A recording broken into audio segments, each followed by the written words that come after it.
हाँ, तो मैं बोल रहा था, तो weighted average cost of capital निकालने के लिए क्या करना है, जो हमारा जो कैलकुलेटेड वैल्यू आई है cost of equity, cost of preference, cost of debt में, यानी कि 12.86 प्लस 3.16 प्लस 2.78, उसको ऐड कर लेना है और आपका आ जाएगा weighted average cost of capital, weighted average cost of capital, ये आपका आ जाएगा, ये आपका आंसर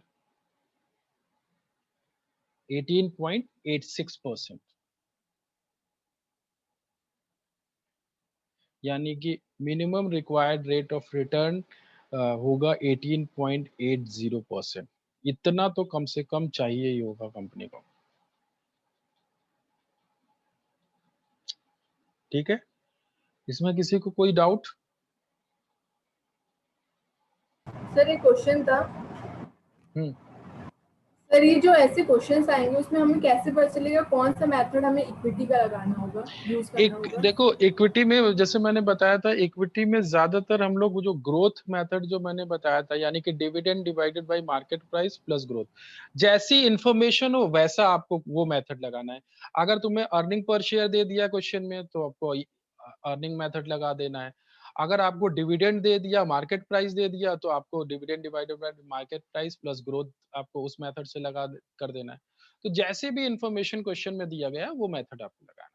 लेकिन ज्यादातर, जैसे मैंने बताया था, ज्यादातर जो ये क्वेश्चन में आप मेथड देख रहे हो यही अप्लाई होता है। ज्यादातर क्वेश्चंस, मतलब 95% मैं बोल सकता हूँ, 95% क्वेश्चंस में यही मेथड अप्लाई होता है, equity dividend divided by market price plus growth. इतनी ही ओके इंफॉर्मेशन सर। ज्यादा क्वेश्चंस में होती है। वही है, अगर मान लीजिए सपोज यहाँ पे ग्रोथ ना दिया गया होता तो क्या हम क्वेश्चन नहीं करते? करते, बिल्कुल करते।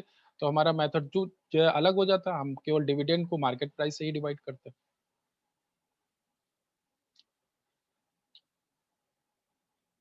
Okay sir.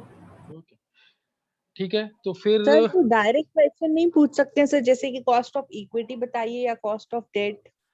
देखो, इस टाइप। तुम लोग के जो क्वेश्चन पेपर होता है उसमें कई पार्ट होते हैं ना, पार्ट ए बी सी। तो जो आपका सी पार्ट होता है उसमें 15 मार्क्स के क्वेश्चंस आते हैं, जो नॉर्मली जो जो पूछे जाते हैं। अब वो पैटर्न हर बार चेंज होता है, लेकिन ज्यादातर जो पैटर्न होता है केटीयू का, वो यही होता है कि 3 पार्ट होंगे क्वेश्चन पेपर में, पार्ट ए बी सी। तो जो पार्ट सी होता है उसमें क्वेश्चन लगभग लगभग कभी कभी 15 मार्क्स तक पूछे जा सकते हैं, 15-10 मार्क्स वो पूछे जाते हैं।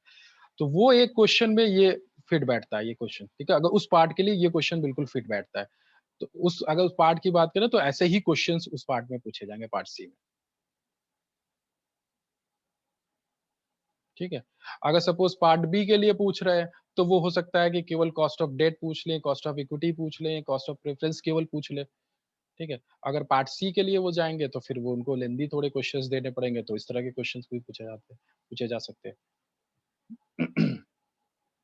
वैसे आते हैं ऐसे क्वेश्चंस, बिल्कुल पूछे जाते हैं, अलग भी पूछे जाते हैं और एक साथ भी पूछे जाते हैं।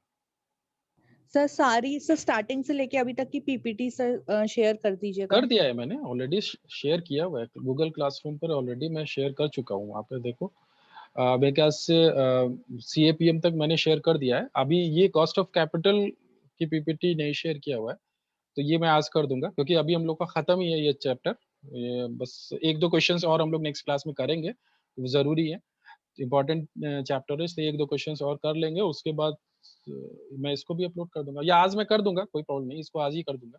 ठीक है, और सारा कुछ है पीपीटी उधर।